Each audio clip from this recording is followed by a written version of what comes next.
ഈശ്വരഃ ഗുരു സാക്ഷാത് പരം ബ്രഹ്മ തസ്മൈ ശ്രീ ഗുരവേ നമഃ. ഓം സദാശിവസമാരംഭാം ശങ്കരാചാര്യമധ്യമാം അസ്മദാചാര്യപര്യന്താം വന്ദേ ഗുരുപരമ്പരാം. നമ്മളിൽ ജീവൻ മുക്ത പ്രകരണത്തിലാണ് നിൽക്കുന്നത്. ഈ പ്രകരണത്തിൽ ജീവൻ മുക്ത പ്രകരണത്തിലാണ് നമ്മൾ എത്തി നിൽക്കുന്നത്. ആരാണ് ജീവൻ മുക്തൻ എന്നൊക്കെ ചർച്ച ചെയ്യപ്പെടുന്നത്.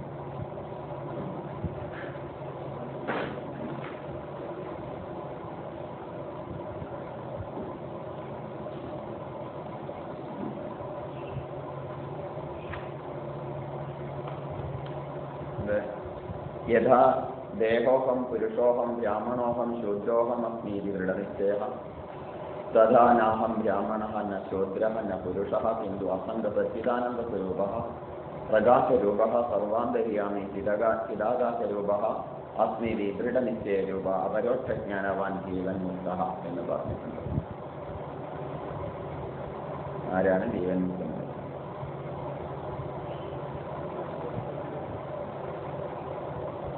ബ്രഹ്മൈവാഹമസ്മി ഇതി അപരോക്ഷജ്ഞാനേന നിഖില കർമ്മബന്ധ വിനിർമുക്ത സ്യാത്.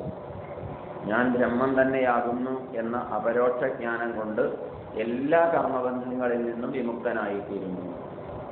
എല്ലാ കർമ്മബന്ധങ്ങളിൽ നിന്നും വിമുക്തനായിത്തീരുന്നു. ഞാൻ ബ്രഹ്മം തന്നെയാകുന്നു എന്ന അപരോക്ഷജ്ഞാനം കൊണ്ട്.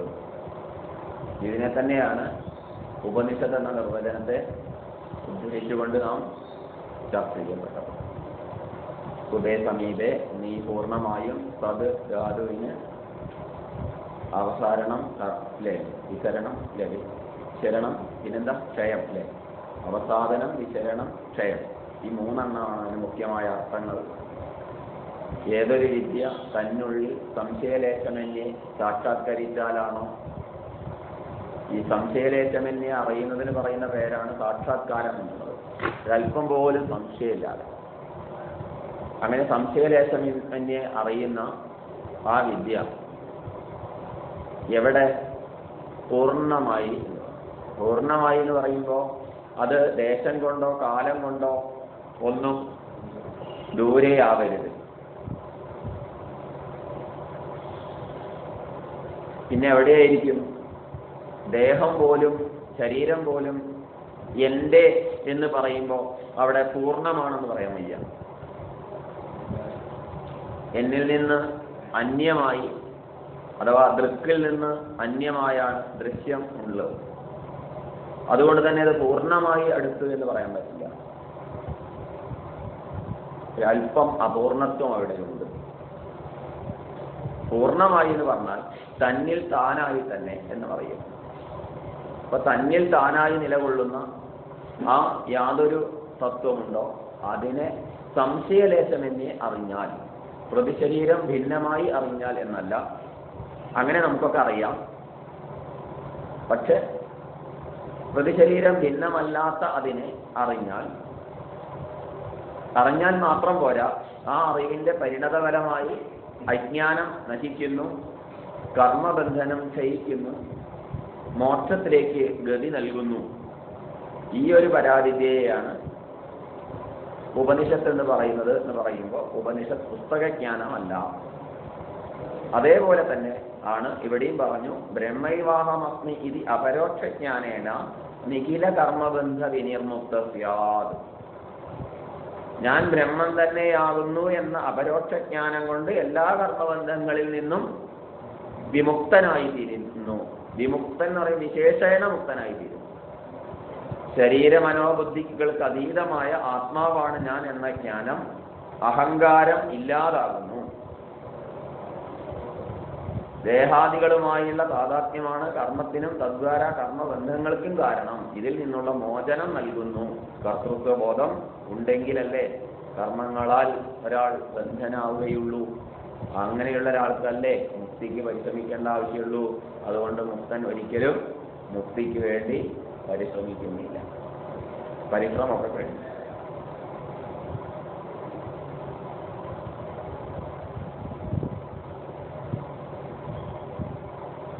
അവിടെ കർമ്മങ്ങൾ എത്ര വിധം എന്നുള്ളത് മുമ്പ് ചർച്ച ചെയ്തു. ഏതൊക്കെയാ? കർമാണി ഗതി വിധാനി തത്സന്ധി വിജേത് ആഗാമി സഞ്ചിത പ്രാരബ്ധഭേദേന ത്രിവിധാനി സന്ധി. കർമ്മങ്ങൾ എത്ര വിധം എന്നാണെങ്കിൽ ആഗാമി, സഞ്ചിതം, പ്രാരബ്ധം എന്നിങ്ങനെ 3 വിധത്തിലുണ്ട്. കർമ്മങ്ങൾ ആഗാമി, സഞ്ചിതം, പ്രാരബ്ധം എന്നിങ്ങനെ 3 വിധത്തിലുണ്ട്. ഇത് പല പ്രാവശ്യം ചർച്ച ചെയ്യപ്പെട്ട വിഷയമാണെങ്കിലും ശാസ്ത്രത്തിന്റെ സഹായത്തോടു കൂടി അതിന്റെ നിർവചനം നൽകുകയാണ് ഇവിടെ ചെയ്യുന്നത് ഈ ഒരു പ്രകരണത്തിൽ. ജ്ഞാനോൽപത്തി അനന്തരം ജ്ഞാനി ദേഹകൃതം പുണ്യപാപരൂപം കർമ്മയദസ്തി തദാഗാമി ഇത്യഭിധീയതേ എന്നാ പറയുന്നത്. ജ്ഞാനോൽപത്തി അനന്തരം ജ്ഞാനി ദേഹകൃതം പുണ്യപാപരൂപം കർമ്മയദസ്തി തദാഗാമി ഇത്യഭിധീയതേ. ജ്ഞാനോത്പത്തിക്ക് ശേഷം അനന്തരം ജ്ഞാനി ദേഹകൃതം, ജ്ഞാനിയുടെ ദേഹത്താൽ ചെയ്യപ്പെടുന്ന പുണ്യപാപരൂപം, പുണ്യപാപരൂപത്തിലുള്ള കർമ്മങ്ങൾ ഏതൊക്കെയാണോ അവ ആണ് ആഗാമി കർമ്മങ്ങൾ എന്ന് പറയപ്പെടുന്നു. നിർവചനം ശാസ്ത്രീയമായൊരു നിർവചനമാണ്. ഇത് പല പ്രാവശ്യം പല വിധത്തിൽ ചർച്ച ചെയ്യപ്പെടുന്ന വിഷയമാണെങ്കിലും അതൊക്കെ നമുക്കൊക്കെ പൊതുവായിട്ട് പറയാൻ അറിയുമെങ്കിലും ഇതിന് ശാസ്ത്രീയമായൊരു നിർവചനം തരികയാണ് ഇവിടെ ചെയ്യുന്നത്. ജ്ഞാനോത്പത്തി അനന്തരം ജ്ഞാനി ദേഹകൃതം, ജ്ഞാനോത്പത്തിക്ക് ശേഷം ജ്ഞാനിയുടെ ദേഹത്താൽ. ഇവിടെ ജ്ഞാനം ഉൽപ്പന്നമാണോ എന്ന് ചോദിക്കരുത്, പരിമിതി വെച്ച് പറയുന്നതാണ്. എന്നാലും വ്യവഹാര ദൃഷ്ട്യാ ജ്ഞാനം ഉൽപ്പന്നമാകുന്നത് പോലെ തോന്നുന്നു.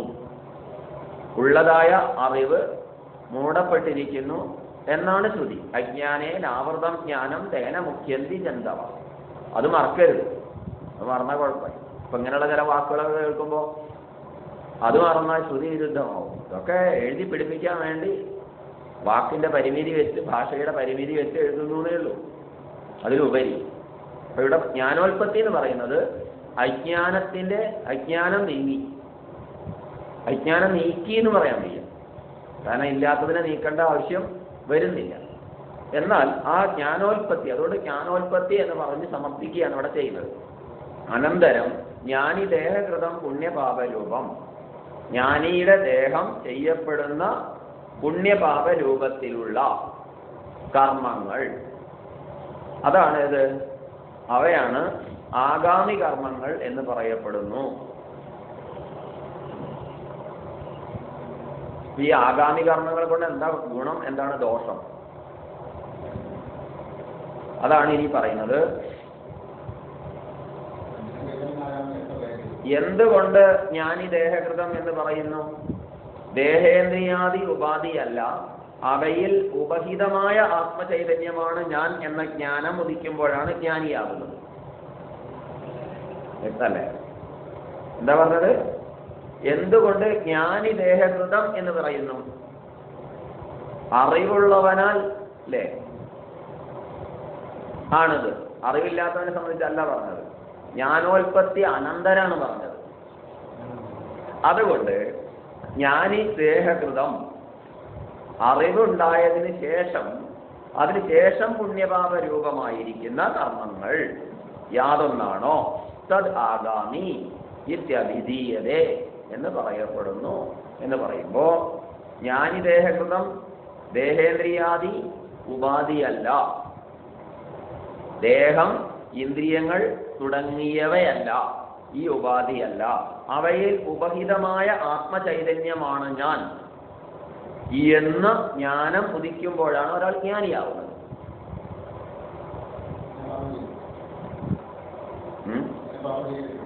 അവിടെയാണ് ചോദ്യം വരുന്നത്. അതുകൊണ്ടാണ് ഇവിടെ വളരെ ശ്രദ്ധിക്കേണ്ട വിഷയമാണ്. ആത്മാവാകട്ടെ കർത്താവുമല്ല ഭോക്താവുമല്ല. കർത്തൃത്വ ഭോക്തൃത്വവും ആത്മാവിനില്ല. അതിനാൽ കർത്തൃത്വ ഭോക്തൃത്വ ഭാവമില്ലാത്ത ജ്ഞാനിയെ കർമ്മഫലം ബാധിക്കുന്നില്ല. വ്യക്തം. ദേഹം അതിന്റെ ധർമ്മം അനുഷ്ഠിക്കുന്നു എന്ന് മാത്രം. അപ്പൊ ഇവിടെ വ്യക്തമായോ? ജ്ഞാനിയുടെ ദേഹം ആരാ കാണുന്നത്? ജ്ഞാനിക്ക് ദേഹമല്ലേ? നമ്മൾ ജ്ഞാനിയുടെ ദേഹത്തെ കാണുന്നില്ലേ? ജ്ഞാനിക്കും വ്യവഹാരത്തിൽ ജ്ഞാനിയുടെ ദേഹമില്ലേ? ഞാൻ ദേഹമല്ല എന്നുള്ള ബോധമുണ്ടെങ്കിലും വ്യവഹാരത്തിൽ അല്ലേ ആ ബോധമല്ലല്ലോ പ്രവർത്തിക്കുന്നത്. ജ്ഞാനിക്ക് ദേഹത്തില് ഇല്ലേ കുളിക്കണം, ഭക്ഷണം കഴിക്കണം എന്നൊക്കെ ഇല്ലേ? അവശ്യം ജീവിത ധാരണത്തിനുള്ള എന്തെങ്കിലും ഇല്ലേ? മറ്റുള്ളവരെ പോലെ ഇല്ല ഇല്ല എന്നുള്ളത് ഉണ്ടെങ്കിലും എല്ലാ വിധത്തിലും ഇല്ലേ? ജ്ഞാനിയായാലും അജ്ഞാനിയായാലും ഭക്ഷണം കഴിക്കുന്നത് വ്യവഹാരത്തിലല്ലേ, പരമാർത്ഥത്തിലല്ലല്ലോ. ഇനി വേണ്ട, ഭക്ഷണം കഴിക്കുന്നത് പോട്ടെ, ക്ലാസ് എടുക്കുന്നതോ പരമാർത്ഥത്തിൽ എന്ത് ക്ലാസ്, എന്ത് ഉപദേശം? അപ്പോ ഒരു വ്യക്തി നല്ലത് ചെയ്യപ്പെട്ടാൽ അതിന് നല്ല ഫലം വന്നു ചേരുമെന്നുള്ള കാര്യം ഉറപ്പല്ലേ? അത് ഇനി നമ്മൾ പഠിക്കേണ്ട ആവശ്യമില്ലല്ലോ. നല്ലത് ചെയ്തവന് ദുർഗതി വരില്ല എന്നുണ്ട്. ഈ കല്യാണ കൃത്വസ്തി ദുർഗതി താഴെച്ചതി എന്ന് ഗീത. നല്ലത് ചെയ്തവന് ദുർഗതി വരില്ല, ചീത്ത ചെയ്തവന് നല്ലത് വരാൻ വഴിയില്ല, വെളുപ്പിക്കാൻ വകുപ്പില്ല.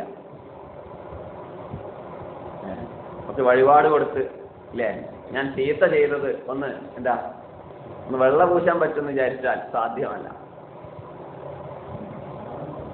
ഞാൻ ഇങ്ങനെയൊക്കെ ചെയ്തിട്ടും എനിക്ക് ഇങ്ങനെ എന്താ വന്നത്? നല്ലത് ചെയ്തവന് നല്ലതേ വരും, നല്ലത് ചെയ്തതിൻ്റേത് നല്ലതേ വരും.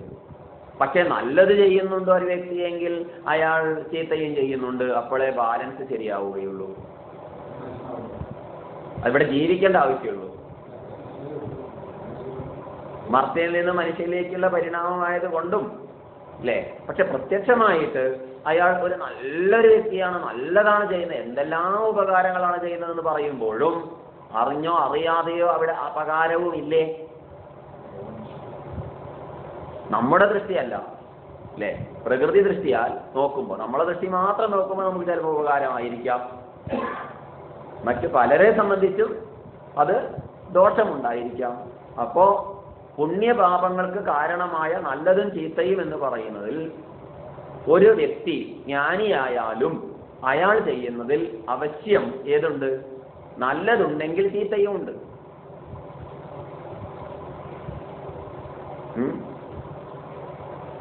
അപ്പൊ ഈ നല്ലത് എന്ന് പറയുന്നവരുടെ പുണ്യകർമ്മങ്ങളുടെ ഫലമായിട്ട് എന്താവും? അതെന്തായി തീരും? പുണ്യഫലങ്ങൾ വന്നു ചേരും. പുണ്യകർമ്മങ്ങളുടെ ഫലമായി എത്തിച്ചേരുന്ന ലോകങ്ങൾ ഏതോ അത് ആഗാമിക കർമ്മത്തിനാൽ എത്തിപ്പെടുന്നതാണ്. അപ്പൊ അതിന് കാരണമായ കർമ്മത്തെയാണ് ആഗാമി കർമ്മം എന്ന് പറഞ്ഞത്. വ്യക്തല്ലേ ഇത്? ജ്ഞാനോൽപത്തി അനന്തരം ജ്ഞാനിദേഹകൃതം പുണ്യപാപരൂപം കർമ്മ യഥസ്തി തഥാഗാമീത്യഭിധീയതേ.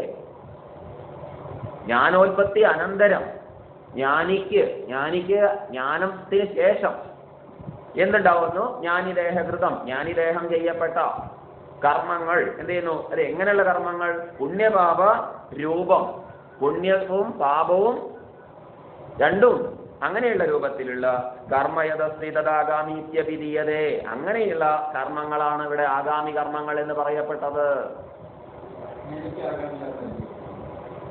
അജ്ഞാനിയെ സംബന്ധിച്ച് ആഗാമിയുണ്ട്, എല്ലാവരെ സംബന്ധിച്ചുണ്ട് കർമ്മങ്ങൾ.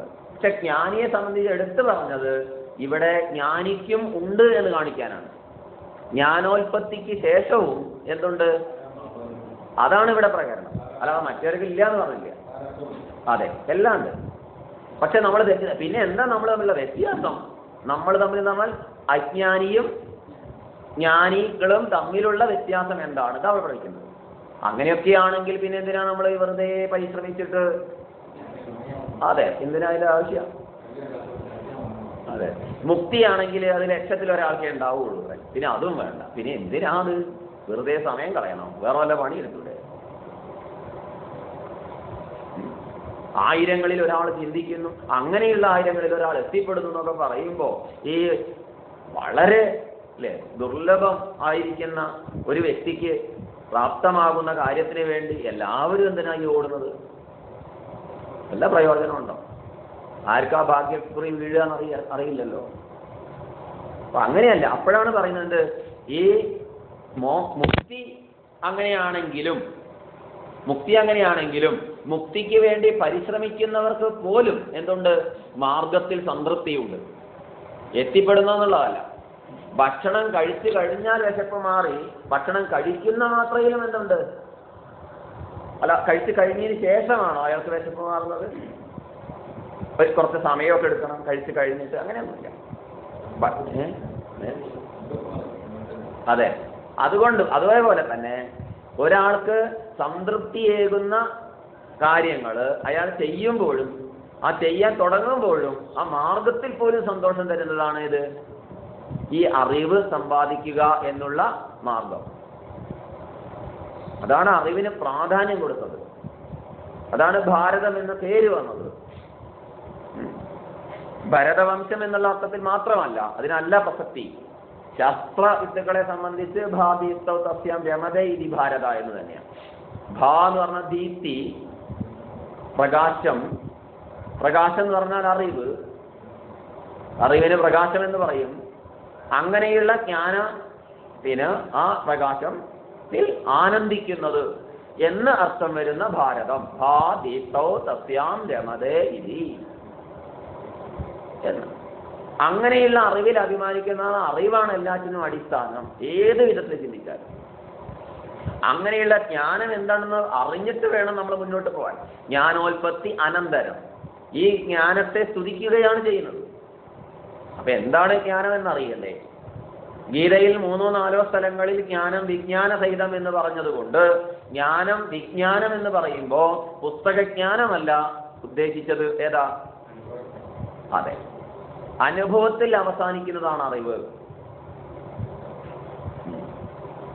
പുസ്തകത്തിൽ അവസാനിക്കുന്നതല്ല. എന്നാൽ പുസ്തകജ്ഞാനത്തെ പിൻപറ്റി എന്ത് ചെയ്യുന്നു? അത് ഇനി അനുഭവം എന്നുള്ളത് തന്നെ നമ്മൾ പല പ്രാവശ്യം ചർച്ച ചെയ്തു. ഒരാള് ഒരു ആസിഡാണെന്നുണ്ടെങ്കിൽ അത് നുണഞ്ഞു നോക്കണം എന്ന് പറഞ്ഞാൽ പറ്റില്ല. ചിലർ അങ്ങനെ ഉണ്ട്, എല്ലാ അനുഭവങ്ങളും അനുഭവിച്ചുകൊണ്ടല്ലേ അറിയേണ്ടത്, അത് തന്നെയാണ് ഞങ്ങളും പറയുന്നത് എന്നൊക്കെ പറയില്ലേ. ചിലത് കേട്ടറിയേണ്ടി വരും, ചിലത് പറച്ചിച്ചറിയേണ്ടി വരും, ചിലത് രുചിച്ചറിയേണ്ടി വരും, ചിലത് ഇങ്ങനെ ഒന്നും അറിഞ്ഞാലും അറിയില്ല, ചിലത് മുമ്പേ കണ്ടിട്ടറിയുന്ന ഇത് ചിലർ. ഒരാളൊരു ഒട്ടകന്റെ ചാടി മറ്റുള്ളവരും അന്ധഹെ അന്തർനയിക്കണം എന്ന് തന്നെ പറഞ്ഞിരിക്കുന്നില്ല. അന്ധകാര പ്രാന്തരത്തിൽ അത് കണ്ടറിയുന്നു, കണ്ടറിയാനുള്ള ബുദ്ധി വിവേകമുണ്ട്. ഇങ്ങനെ മുമ്പേ കണ്ടിട്ടറിയുന്നു, എല്ലാം അനുഭവിച്ച് തന്നെ അറിയണം എന്ന് പറഞ്ഞാൽ ആ അനുഭവം ഏത് തരത്തിൽ? ഇനി അനുഭവിച്ചാലും എല്ലാവരും അറിയുന്നുണ്ടോ എന്ന് ചോദ്യം. കേവലമായ അനുഭവം കൊണ്ട് സാധ്യമാണോ എന്ന് ചോദ്യമുണ്ട്. ഏതായാലും ഇവിടെ ജ്ഞാനോൽപത്തി എന്നുള്ളതുകൊണ്ട് പറഞ്ഞത് ഇവിടെ ഏതാണ്? ഈ ശരീരം ഞാനല്ല. പിന്നെ എന്താണ്? ഒട്ടറിയൂല. അറിഞ്ഞ വിജ്ഞാനിയായില്ലേ? അതുകൊണ്ട് നമ്മളെല്ലാവരും ആരാണ്?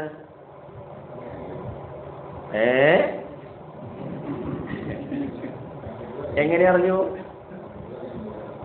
എങ്ങനെ അറിഞ്ഞു? ഞാൻ അജ്ഞാനിയാണെന്ന് എങ്ങനെ അറിഞ്ഞു? അപ്പൊ ജ്ഞാനിയാണല്ലോ. അങ്ങനെയല്ലേ?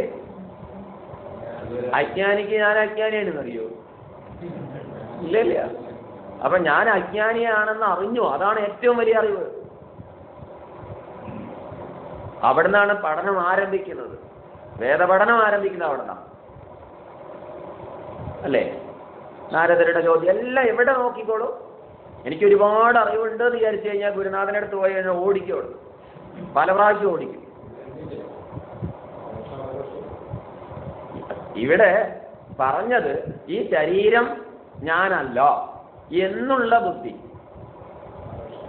അത് പുസ്തകത്തിൽ നിന്നോ ഗുരുവിൽ നിന്നോ ഒക്കെ അറിഞ്ഞിട്ടുണ്ട്. അതിനെ സാക്ഷാത്കരിച്ചിട്ടില്ല. സാക്ഷാത്കരിച്ചാൽ പിന്നെ പോകുന്നുമില്ല. പിന്നെ എന്തിനാ പോണത്? പിന്നെ എന്തിനാ ഗുരു? സാക്ഷാത്കരിച്ച ഒരാൾ പോകണോ? വിജ്ഞാനി പോകുന്നുണ്ടോ? ഇല്ല. പിന്നെ ആരാ പോകേണ്ടത്? അജ്ഞാനി പോകൂല്ല. പിന്നെ ആരാ പോകേണ്ടത്? ജ്ഞാനികളാണ്. ഈ ലോകത്തെ ഇല്ലേ, പരീക്ഷ ലോകാൻ കർമ്മചിതാൻ നിർവേദമായ നാസ്തി അകൃതകൃതേന എന്ന് വേദം. ഈ ലോകങ്ങളെ പരീക്ഷിച്ചറിഞ്ഞിട്ട് ഇത് സത്യമല്ലെന്ന് അറിഞ്ഞിട്ട് ആ ലോകത്തിൽ ഏതൊക്കെ വന്നു? ഇതൊക്കെ വന്നു. അപ്പൊ അറിവില്ലേ? പരീക്ഷിച്ചറിഞ്ഞിട്ടാ. ആ പരീക്ഷിച്ചറിഞ്ഞിട്ട് എന്ത് ചെയ്തു? ഇനി എന്ത് എന്ന് ചിന്തിച്ചു. അങ്ങനെയുള്ള ഒരാളാണ് ഗുരുപ്രാപ്തി. ഗുശബ്ദം അന്ധകാരത്തെയും ഇരുശബ്ദം അത് നിരോധിക്കുന്നതിനെയും സൂചിപ്പിക്കുന്നു. അജ്ഞാനം ദൂരീകരോതി ഗുരുഹു. ശിഷ്യവിത്തോപഹാര ഗുരുവിന. ശിഷ്യവിത്തോപഹാര, ശിഷ്യന്റെ വിത്തത്തെ അപഹരിക്കുന്ന ഗുരുക്കന്മാർ അനേകം ഉണ്ടാകാം. ശിഷ്യ അജ്ഞാനം ദൂരീകരോതി ഗുരുഹു, അത് വിരളമായിരിക്കും. ശിഷ്യന്റെ വിത്തത്തെ, ധനത്തെ അപഹരിക്കുന്ന ഗുരുക്കന്മാർ ധാരാളം ഉണ്ടായിരിക്കും. എല്ലാ കാലത്തുമുണ്ട്.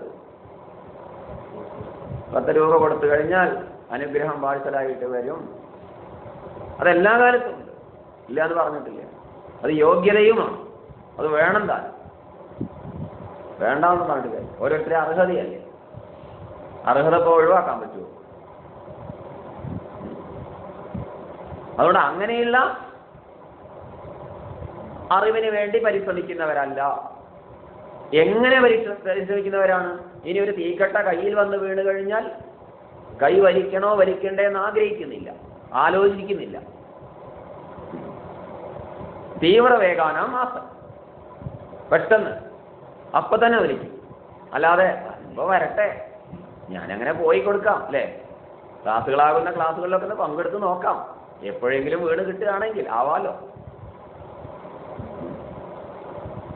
അല്ലെങ്കിൽ ഒരു അരമണിക്കൂർ ഞാൻ ജപമൊക്കെ ചെയ്തോളാം, 23.5 മണിക്കൂറിന് വിപരീതമായി നടന്നോളാം.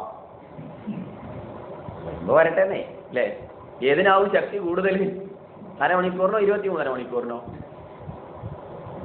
ആ അരമണിക്കൂറിനെ പിൻപറ്റി 23.5 മണിക്കൂറും ആവാൻ പരിശ്രമിക്കുന്ന ഒരാള്, അങ്ങനെയുള്ള ഒരാൾക്ക് പ്രശ്നമില്ല.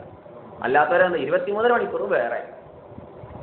ഇനി എത്രത്തോളമാണോ അന്ധക്കരണ ശുദ്ധിക്ക് വേണ്ടി ഒരാൾ പരിശ്രമിക്കുന്നത്, അതേപോലെ തന്നെ അന്ധക്കരണം മലിനപ്പെടുത്താൻ ശ്രമിക്കുന്നു. അന്ധക്കരണം മലിനപ്പെടുത്തുന്നത് ഏതൊക്കെയാണ്? നല്ലോണം ഇഡ്ഡലി ദോശ ദിവസം കഴിച്ചു കൂട്ടിയാൽ മതി. എന്നാൽ ഉഴുന്ന് ശരീരത്തിന് ആവശ്യമാണ് അല്ലേ? ഉഴുന്ന് ശരീരത്തിന് ആവശ്യമാണ്. ഉഴുന്ന് തന്നെ ദിവസം കഴിച്ചാലോ? വാദം മാത്രമൊന്നുമല്ല, വേറെ വാദം വരാം. അന്ധക്കരണം മലിനമാവുന്നുണ്ട്. മാംസാഹാരങ്ങൾക്ക് സമാനം വെക്കാൻ പറ്റിയൊരു സാധനമാണ് ഈ ഉഴുന്ന്. അതുകൊണ്ട് തന്നെ മാംസം വെച്ച് ചെയ്യപ്പെടുന്ന പൂജയ്ക്ക് പകരം വെക്കുന്നത് ഉഴുന്നാണ്. എന്തുകൊണ്ട്? ആ അന്ധക്കരണം മലിനമാക്കുന്നുണ്ട്. അല്ലാതെ മാംസാഹാരം കഴിക്കേണ്ടതെന്നല്ല പറഞ്ഞത്.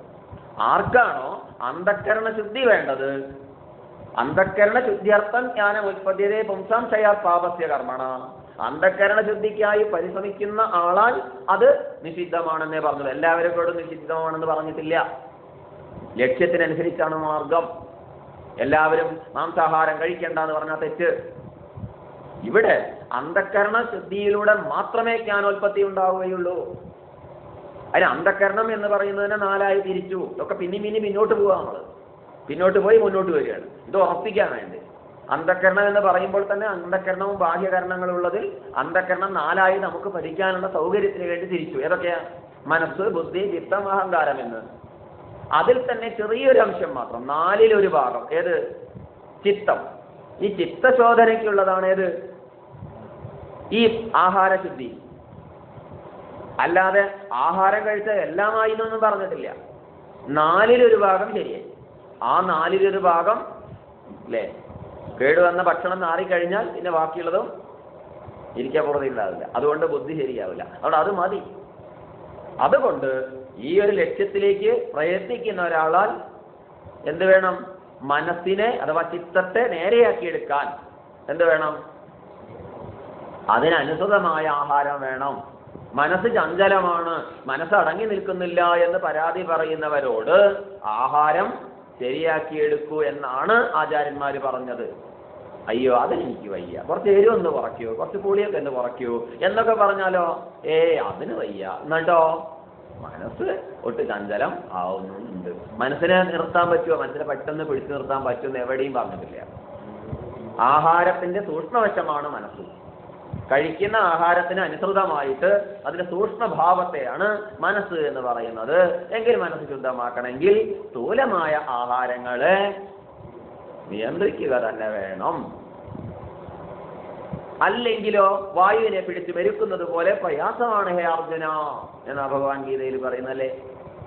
കഴിയില്ലെന്ന് പറയരുത്. അഭ്യാസം കൊണ്ടും വൈരാഗ്യം കൊണ്ടും കഴിയാത്തതായിട്ട് യാതൊന്നും തന്നെയില്ല. പക്ഷെ അഭ്യാസം മാത്രം മതിയോ? പോരാ, വൈരാഗ്യവും വേണം. ഇവിടുന്ന് പുറത്തിറങ്ങിയാൽ കാണിച്ചു തരാന്നുള്ള വൈരാഗ്യം അല്ല, അത് മലയാളത്തിലെ വൈരാഗ്യം. സംസ്കൃതത്തിലെ വൈരാഗ്യം അതല്ല. എന്താണ്? രാഗം ഒഴിഞ്ഞ അവസ്ഥ, അതും വേണം. ഏതിലും രണ്ട് ഭാഗമുണ്ട് അല്ലേ? അതിൽ ഒരു ഭാഗം മാത്രം കണ്ടാൽ കുഴപ്പമായി, മറുഭാഗവും കാണും. അങ്ങനെ കണ്ടു കഴിഞ്ഞാൽ ജ്ഞാനോത്പത്തി അനന്തരം ജ്ഞാനിദേഹകൃതം പുണ്യപാപ അല്ലേ സമ്മിശ്രമായിരിക്കുന്ന അത് കർമ്മം യാതൊന്നോ അതാണ് ഏത് ആഗാമി എന്ന് പറയപ്പെടുന്നു. ഇത്യഭിധീയതേ എന്ന് പറയപ്പെടുന്നു എന്ന് പറയുന്നു. അതുകൊണ്ട് നമ്മളൊക്കെയാണ് ജ്ഞാനികള്, നമ്മളാരും അജ്ഞാനികളല്ല. അങ്ങനെ നമ്മളാ ചെയ്യപ്പെടുന്ന കർമ്മങ്ങൾ ആഗാമി. മറ്റുള്ളവർ ചെയ്യുന്നത് ആഗാമിയാണ്, പക്ഷെ ആഗാമിയാണോ എന്ന് പോലും അറിയില്ല. ആണ് അറിഞ്ഞാൽ തന്നെ രക്ഷപ്പെട്ടു കേട്ടോ കുറെയൊക്കെ അല്ലേ. കാരണം ഒരാള് ഇപ്പോ ഒരു ഒരു ഒരു കർമ്മത്തിന്റെ ഫലമായിട്ടാണ് നമ്മളൊക്കെ ഇവിടെ ഇരിക്കുന്നത് അല്ലെ. നമ്മളൊക്കെ അങ്ങനെ നമ്മളൊക്കെ ഇവിടെ ഒത്തുകൂടുമ്പോ ആ കർമ്മം അടുത്തത് ഇനിയും ഒത്തുകൂടാനുള്ള കാരണം ഉണ്ടാവുന്നത് എവിടുന്നാ? പറക്കുന്നതിനെ പിടിക്കുന്നതുകൊണ്ടാ. പിടിച്ചതിനെ വിട്ടിട്ടുമില്ല, മറ്റേ പിടിച്ചതിനെ വിട്ട് പറക്കുന്നതിനെ പിടിക്കുക. ഇവിടെ പിടിച്ചതിനെ വിട്ടോ, പക്ഷെ അത് വിട്ടോളും. ക്ഷയം അല്ലേ, ഉപഭോഗം കൊണ്ടത് ക്ഷയിക്കും, കർമ്മം അനുഭവിച്ച് തീരും.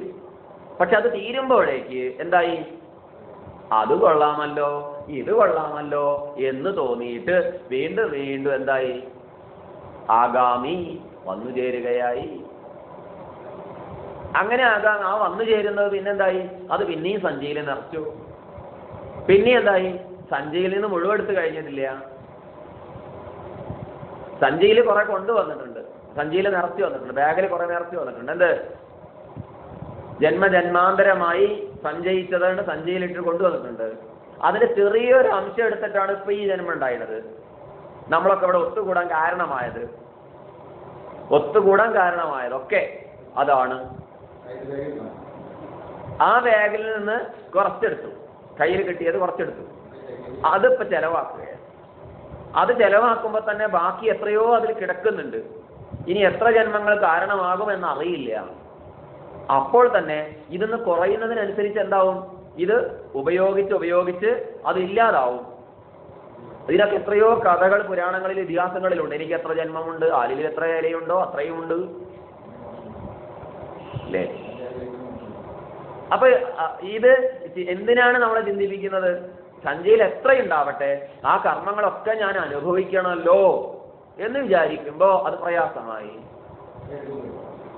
എങ്ങനെയെന്ന് ചോദിച്ചാൽ, ഇപ്പൊ ഇവിടുന്ന് പണ്ടൊരു ശങ്കരാശ്രമം നമ്മൾ പുറപ്പെട്ട സമയത്ത് നമ്മൾ വിചാരിക്കുകയാണ് ഇവിടെ യൂണിവേഴ്സിറ്റിയിൽ എത്തണം, 50 കിലോമീറ്റർ പോരണം എന്ന് തന്നെ തോന്നും. അപ്പൊ 50 കിലോമീറ്റർ വരണം. അപ്പൊ 50 കിലോമീറ്റർ ഓടണം എന്ന് വിചാരിച്ചാൽ എന്തുണ്ട്? അത് ആദ്യം തന്നെ സങ്കല്പിച്ച് ഉറപ്പിച്ചു വെച്ചു. അപ്പൊ ഒരു പ്രയാസമല്ല. അല്ല, ഇവിടുന്ന് ഒരു 100 കിലോമീറ്ററാണ് യാത്ര ചെയ്യേണ്ടതെന്ന് വിചാരിച്ചു എങ്കിലോ ആ 100 കിലോമീറ്റർ അടുത്ത് വരെ പോകും. ഇവിടുന്ന് 25 കിലോമീറ്ററാണ് പോകണം എന്ന് വിചാരിച്ചിട്ട് 50 കിലോമീറ്റർ പോകേണ്ടി വന്നാലോ കുറച്ച് തളർച്ച വരും, ക്ഷീണം വരും ഇല്ല. സാധിക്കും, അത് പിന്നെ ഒരു സാധിക്കലാവും. വലുതൊന്ന് പ്രതീക്ഷിച്ചിട്ട് ചെറുതൊന്ന് വന്നാൽ കുഴപ്പമില്ല, പക്ഷെ ചെറുത് പ്രതീക്ഷിച്ചിട്ട് വലുത് വന്നാലോ? അതുകൊണ്ടാണ് എത്ര ജന്മം കഴിയണം. അപ്പൊ അതങ്ങനെ. അപ്പൊ സമയത്തിന്റെ ദൈർഘ്യം എന്നുള്ളത് ആപേക്ഷികമാണ്. എത്ര ജന്മങ്ങൾ വേണം? പെട്ടെന്ന് കഴിയും. എന്ത് തയ്യാറാണെങ്കിൽ. എങ്ങനെ? ഈ സഞ്ചിയിലുള്ളതൊക്കെ പെട്ടെന്ന് കഴിക്കാം. ഇല്ലെങ്കിലോ എത്ര കഴിച്ചാലും കഴിയുന്നില്ല. കാരണം ഇത് രുചിക്കുന്നില്ല. ഏത് ഭക്ഷണം കഴിക്കുമ്പോഴും അത് തൃപ്തിയോടുകൂടി കഴിക്കുമ്പോഴല്ലേ ഒരു സംതൃപ്തി ഉണ്ടാവുള്ളൂ. അതില്ല. അപ്പൊ ജീവിതത്തിൽ ഏതോ ആവട്ടെ, അത് ഗൃഹസ്ഥാശ്രമി ആവട്ടെ, അത് സന്യാസാശ്രമി ആവട്ടെ, വാനപ്രസ്ഥാശ്രമി ആവട്ടെ, ആരോ ആവട്ടെ, അതൊക്കെ എന്ത് വേണം? സംതൃപ്തിക്കാക്കി തീർക്കണം. ഇതല്ലാതെ എനിക്ക് മറ്റൊരു വഴി എന്നെ പ്രയോജനം അനുസരിച്ച് മന്ദോപി പ്രവർത്തതെ, പ്രയോജനമില്ലാത്ത കാര്യത്തിൽ ഞാൻ പ്രവർത്തിച്ചിട്ട് കാര്യമില്ല. അപ്പൊ എന്തായി? ഇപ്പൊ നമ്മൾ ഇരിക്കുന്ന തലം തന്നെ ഏതാണ്? ഇത് പ്രാരബ്ധം അനുഭവിക്കാനാണ് വന്നത്. പ്രാരബ്ധം എന്ന് പറഞ്ഞാൽ പഠിക്കാനുണ്ട്. പ്രകർഷേണ ആരഭ്യതേ ഇതി പ്രാരബ്ധം. പ്രകർഷേണ നല്ലതുപോലെ, ആരഭ്യതേ ആരംഭിക്കപ്പെട്ടത്, അതാണ് പ്രാരബ്ധം. ഇന്നത്തെ ജന്മത്തിന് കാരണമായത് അത് തൊടുത്തു വെച്ചു, അതിന് കുറച്ചെടുത്തു. അത് ഉപയോഗിക്കുമ്പോൾ തന്നെ എന്താണ്? സംതൃപ്തിയോടുകൂടി. അപ്പൊ അത് ഈശ്വര പൂജയായി. ഈ സംതൃപ്തി എന്നുള്ളത് അറിഞ്ഞിട്ട് ചെയ്യപ്പെടുമ്പോഴാണ് സംതൃപ്തിക്ക് കാരണമാവുന്നത്. ഇതാ കഴിയുന്നു, സംതൃപ്തി അല്ലേ? ഞാൻ ഇത്ര കിലോമീറ്റർ പിന്നിട്ടിരിക്കുന്നു, ഇനി ഇത്രയും കൂടിയേ ഉള്ളൂ, അത് ഇപ്പൊ കഴിയും, പ്രശ്നമൊന്നുമില്ല. ഇത് അനുഭവിക്കാതെ വേറെ വഴിയില്ല. ഇത് ഓടാതെ എനിക്ക് വഴിയില്ല, സംതൃപ്തിയായി. ഇത് ഓടാതെ വഴിയുണ്ട്, ഉപായം ചിന്തിക്കൂ, അപ്പോഴെന്തായി? പ്രശ്നമായി. എന്നാൽ ഓടുകയും വേണം, പ്രശ്നമായി.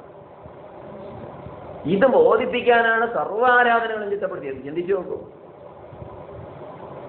അതെ, ഒരാള് ഈ പ്രാരബ്ധം അനുഭവിക്കാൻ വയ്യാന്ന് വിചാരിച്ച് കൊല്ലാപ്പോണ്ടാണ് ക്ഷേത്രങ്ങളിലൊക്കെ ചിലപ്പോൾ ഉപനിഷത്ത് ക്ലാസ്സിനും വരുന്നത്. കൊല്ലാപ്പ് കുറച്ചു നേരത്തേക്കും ഒഴിവായി കിട്ടുമല്ലോ, ഇത് സഹിക്കാൻ വയ്യ, വീട്ടിൽ നിന്ന് കുറച്ചൊന്ന് വിട്ടു നിൽക്കാലോ അല്ലേ? അങ്ങനെ വന്നപ്പോഴെന്താ പറയണത്? ഇതാണ് ശ്രേഷ്ഠമെന്നല്ല പറഞ്ഞത്, ഒരാചാര്യനും പറയുന്നില്ല. പിന്നെന്താ പറഞ്ഞത്? നീ നിന്റെ പണി നോക്ക്, അത് തന്നെയാ ശ്രേഷ്ഠം. ഏതാണ്? നീ ഏതൊന്നാണോ ചെയ്യാൻ വയ്യ, ഭാരമാണെന്ന് വിചാരിച്ച് ഇങ്ങോട്ട് വന്നത്, അത് തന്നെയാണ് ഈശ്വര പൂജ. പക്ഷേ ഇപ്പൊ മനോഭാവത്തിന് മാറ്റം ഉണ്ടാവണം. ഇല്ലെങ്കിൽ പിന്നെ അതുകൊണ്ട് കാര്യമില്ല. ഇല്ലെങ്കിൽ ഗതാഗതം, പോക്കുവരവ്. എന്തുകൊണ്ട്? ഇത് കണ്ടിട്ട് പിന്നെ അവിടെ പോകുമ്പോ എന്തായി? ഇതല്ലാതെ എനിക്ക് വേറെ വഴി, ഇത് തന്നെ ഈശ്വര പൂജയായി. നേരത്തെയോ അത് ഈശ്വര പൂജ അല്ല, ഇത് ഈശ്വര പൂജയായിരുന്നു.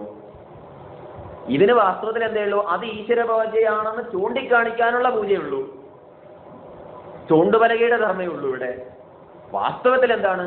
തന്നിൽ നിക്ഷിപ്തമായ കർമ്മങ്ങളെ നിർമ്മായമായി ആചരിക്കലാണ്. നിർമ്മായ കർമ്മണ ശ്രീ. മനസ്സിലായില്ല? തന്നിൽ നിക്ഷിപ്തമായ കർമ്മങ്ങളെ നിർമ്മായമായി ആചരിക്കുകയാണ് പണി. അതുകൊണ്ടാണ് നിർമ്മായ കർമ്മണ ശ്രീ എന്ന് പറഞ്ഞത്. പക്ഷെ അത് കപടതയില്ല, വക്രതയില്ലാതെ സംതൃപ്തിയോടുകൂടി നിറവേറ്റാൻ കഴിയും. ഏതൊരു മേഖലയിലുള്ള ആളായാലും, ഒരു വിദ്യാർത്ഥി നല്ല വിദ്യാർത്ഥിയാകുന്നു, ഒരു അധ്യാപകൻ നല്ല അധ്യാപകനാകുന്നു അല്ലേ? ഏത് മേഖലയിൽ ഒരു ഭാര്യ നല്ല ഭാര്യയാവുന്നു, ഒരു ഭർത്താവ് നല്ല ഭർത്താവുന്നു. നല്ല നല്ല നല്ല എന്നുള്ള സർട്ടിഫിക്കറ്റോടെ ലഭിക്കുന്നു. അതെന്തുകൊണ്ട്? ഇല്ലെങ്കിൽ കോൺട്രാക്ട് സർട്ടിഫിക്കറ്റിന്റെ റെഡ് മാർക്ക് വീഴുന്നു, പിന്നെ എവിടെ പോയിട്ടും ഗതിയില്ലാതാകുന്നു. അതെന്താ വഴി? അതുകൊണ്ട് നല്ല എന്നുള്ള അത് എവിടെ നിന്ന് കിട്ടും? ഇത് മനസ്സിലാക്കിയാൽ അപ്പൊ പിന്നെ അത് ഒഴിവാക്കിയിട്ട് ഇത് വരുമോ? അയ്യോ അടുത്ത പ്രാവശ്യം വരണ്ട, ചിലതാവണം, സംതൃപ്തി ആവണം. അങ്ങനെ ചെയ്യപ്പെടുന്ന കർമ്മങ്ങൾ ഇതുകൊണ്ടാണ് പല മേഖലയിൽ അല്ലേ, എവിടെ നോക്കിയാലും അങ്ങനെ തന്നെയല്ലേ വേണം, വൈദിക കർമ്മങ്ങളിലൊക്കെ.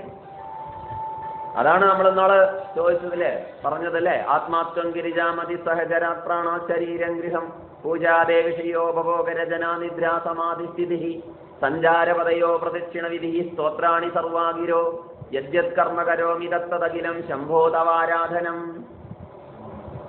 ഇത് മാത്രമൊന്നല്ല, കരചരണ കൃതങ്കം വാ കായജം കർമ്മജം വാ ശ്രവണ നയനജം വാ മാനസം വാ പരാതം അല്ലേ, വിഹിതമവിഹിതമല്ല വിദിതമവിദിതം വാ സർവമേതക്ഷമസ്വ ജയ ജയ കരുണാബ്ദേ അല്ലേ, ഇനി ആരോ ആവട്ടെ. ഇങ്ങനെ എത്രയോ ഇല്ലേ. ഇപ്പൊ ചിന്തിച്ചു നോക്കുമ്പോ എല്ലാം അവനവന്റെ തന്നിൽ നിക്ഷിപ്തമായ കർമ്മങ്ങള് ഈശ്വര പൂജയാണെന്ന് മനസ്സിലാക്കിയിട്ട് അറിഞ്ഞിട്ട് ചെയ്യലാണ്. ജ്ഞാത്വ കർമ്മ സമാചരേത് എന്ന് വേദവാക്യവും. അറിഞ്ഞ് നല്ലതുപോലെ ആചരിക്കൂ. ഇതുവരെയോ അറിയാതെ ആചരിച്ചു. ഇപ്പോഴോ അറിഞ്ഞ് നല്ലതുപോലെ, അറിഞ്ഞാലേ നല്ലതുപോലെ ആചരിക്കൂ, ഇല്ലെങ്കിൽ നല്ലതുപോലെ ആചരിക്കില്ല. വേണ്ടി ഒന്നുമല്ലോ, ഇങ്ങനെയൊക്കെ വേണമല്ലോ എന്ന് പറഞ്ഞ് ഭാരെടുത്ത് പോകും. അപ്പൊ ഈശ്വരപൂജ, ആ ഈശ്വരപൂജ ആയി കഴിഞ്ഞാൽ അന്ധകരണശുദ്ധിക്ക് കാരണമാകും. അങ്ങനെ അന്ധകരണശുദ്ധിക്ക് കാരണമായാൽ എന്തുണ്ടാവുന്നു? ജ്ഞാനോൽപത്തിയായി. ആ ജ്ഞാനോൽപത്തിയിൽ എന്തായി? ഇത് ആഗാമി കർമ്മമാണെന്ന് തിരിച്ചറിഞ്ഞു. ഇത് പ്രാരബ്ധമാണെന്നും തിരിച്ചറിഞ്ഞില്ലേ? ഇത് സഞ്ചിതമാണെന്നും അറിയില്ലേ? അറിഞ്ഞാലോ വഴിയില്ലേ? അറിഞ്ഞാലും അറിഞ്ഞിട്ട് ചെയ്യാറുണ്ട് അല്ലേ? പക്ഷേ ഓരോ പ്രാവശ്യം ചെയ്യുമ്പോഴും എന്താണ്? നമ്മൾ സംസ്കരിക്കപ്പെടും. അതുകൊണ്ടാണ് മനുഷ്യന് തെറ്റ് പറ്റും, മൃഗങ്ങൾക്ക് തെറ്റ് പറ്റില്ല എന്ന് പറഞ്ഞത്. മനുഷ്യനെ തെറ്റ് പറ്റൂ, മൃഗങ്ങൾക്ക് തെറ്റ് പറ്റുകയില്ല. തെറ്റ് പറ്റാത്തവൻ മനുഷ്യനാണോ? തെറ്റ് പറ്റാത്തവൻ മനുഷ്യനല്ല. മനുഷ്യനാണോ? തെറ്റ് പറ്റാത്തവൻ മനുഷ്യനല്ല, മൃഗമാണ്. തെറ്റ് പറ്റുന്നവൻ മൃഗമാണെന്നല്ല പറഞ്ഞത്. തെറ്റ് പറ്റാത്തവൻ ആരാണ്? മൃഗം. തെറ്റ് പറ്റുന്നവൻ മനുഷ്യൻ. എന്തുകൊണ്ട്? തെറ്റ് ശരിയോ അതിന് തിരിച്ചറിയാൻ കഴിയില്ല. അപ്പൊ ഏതൊരു മനുഷ്യനാണോ തെറ്റും ശരിയും തിരിച്ചറിയാത്തവൻ മൃഗം തന്നെ. അതുകൊണ്ട് അവന് തെറ്റ് ശരിയില്ല. അതുകൊണ്ട് തെറ്റ് പറ്റുമോ? ഇല്ലല്ലോ. മനുഷ്യനാണെങ്കിൽ തെറ്റ് പറ്റും. എന്തുകൊണ്ട്?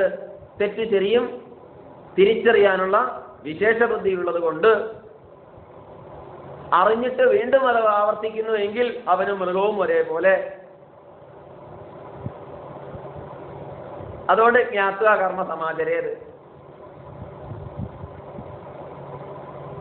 അറിയാതെ ചെയ്യുന്ന ആയിരക്കണക്കിന് തെറ്റിനേക്കാൾ മഹാപാപമാണെന്ത്? അറിഞ്ഞു ചെയ്യുന്ന ഒരു തെറ്റ്.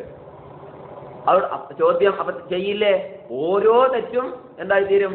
കൂടുതൽ ഇനി ഞാൻ ചെയ്യില്ല. അങ്ങനെ മറ്റതുണ്ടാവും.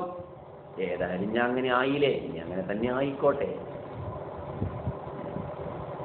കുപ്രസിദ്ധി ആണോ സുപ്രസിദ്ധിയാണോ ഏറ്റവും ശ്രേഷ്ഠം എന്ന് വെച്ചാൽ,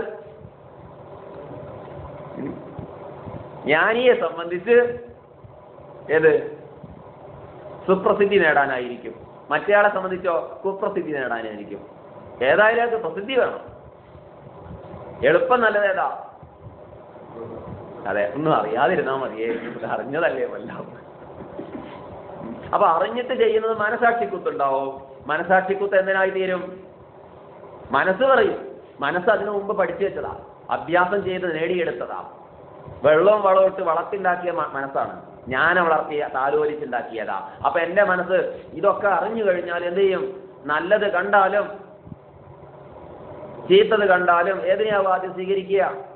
മനസ്സിന്റെ അന്ന് വരെയും എന്ത് വെള്ളവും വളമാണോ അത് വലിച്ചെടുത്തത്, അതിന്റെ ആ ഒരു തള്ളിച്ച ഉള്ളിലുണ്ടാകും. അതാണ് ജ്ഞാനി. നുണ പറയോ? ജ്ഞാനി നുണ പറയോ? എന്താ അഭിപ്രായം?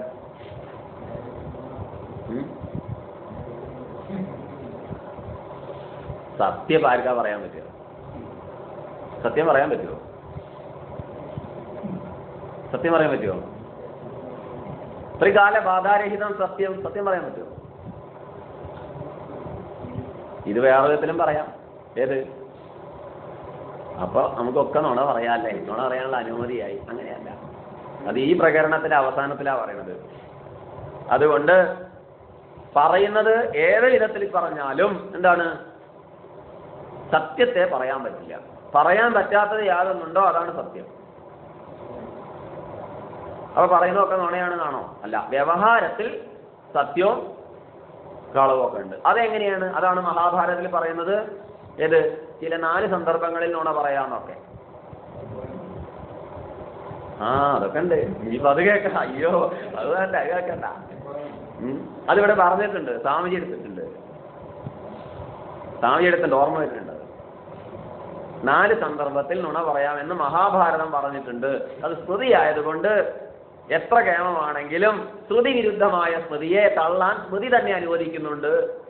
ഉദാഹരണം മനുസ്മൃതി. മനസ്സിലായില്ല? ശ്രുതി വിരുദ്ധമായ സ്മൃതി എവിടെയുണ്ടോ ആ സ്മൃതിയെ യാതൊരു ദാക്ഷിണ്യം കൂടാതെ തള്ളിക്കളയാൻ പറഞ്ഞത്. അതുകൊണ്ട് നമുക്ക് ശ്രുതി ചിന്തിക്കാം. ശ്രുതിയിൽ എന്താ പറഞ്ഞത്? വേരോടുകൂടി ഉണങ്ങി പോകുന്ന ആരും, അതുകൊണ്ട് ഒരു കാരണവശാലും നുണ പറയാൻ പാടില്ല. അതെടുക്കാം നമുക്ക്. വേരോട് കൂടി എന്ന് പറഞ്ഞാൽ പിന്നെ പൊട്ടി തെഴുക്കില്ലെന്നർത്ഥം.